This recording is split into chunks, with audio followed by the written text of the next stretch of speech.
ট্রেনের third class প্যাসেঞ্জারদের যে মন মানসিকতা, বর্তমান মুসলিম দেশগুলির সরকার প্রধানেরা ঠিক ট্রেনের থার্ড ক্লাস প্যাসেঞ্জারদের চাইতেও থার্ড ক্লাস।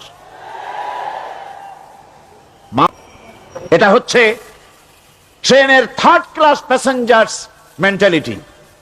সেটা কিরকম? সেটা হচ্ছে ট্রেনে যখন মানুষ চলে তৃতীয় শ্রেণীতে, একবার উঠে বসলে সে অন্যের জন্য জায়গা ছাড়ে না। জায়গা খালি আছে, আরেকজন আসে বললে ভাই আমার একটু বসতে দাও, কয় না ভাই এখানে লোক আছে।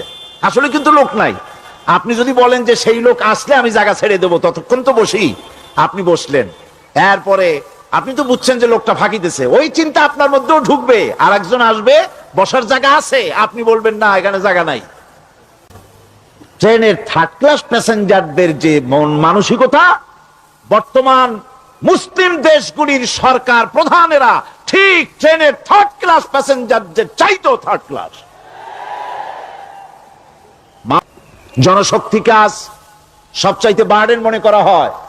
জনশক্তিকে বলা হয় বাংলাদেশের সবচাইতে বড় সমস্যা, জনশক্তি সমস্যা। এটা হচ্ছে যে সরকার আসে তারই ভূতে পায়, যে যায় লঙ্কা সে আর মানুষ হালে ফেরে না, মানুষগুলি তার জন্য জ্বালা। অথচ এই মানব শক্তি হচ্ছে শ্রেষ্ঠ শক্তি। ইউনিভার্সিটি জনমের মতো না বাড়াইয়া, এখন তো ইউনিভার্সিটি দাবি করতেছে সকলে, গ্রামে গঞ্জে থানায় রান্নাঘরে সব জায়গায় কয় আমাদের ইউনিভার্সিটি দাও।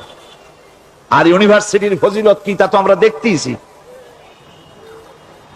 এর থেকে বেশি করে পলিটেকনিক ইনস্টিটিউট, ভোকেশনাল ইনস্টিটিউট ইত্যাদি যদি বানানো হতো, ভিক্ষার হাতকে কর্মীর হাতে যদি পরিণত করা যেত, মানুষগুলিকে যদি কর্মক্ষম করা যেত, তাদেরকে যদি মডার্ন টেকনোলজি যদি শিক্ষা দেওয়া যেত, তাহলে এই মানব শক্তি রপ্তানি করে বা পৃথিবীর বিভিন্ন দেশ থেকে মূল্যবান বৈদেশিক মুদ্রা অর্জন করা যায়। সেটা না করে মানুষ হইছে জ্বালা, জনমের মতো এদেরকে মারো।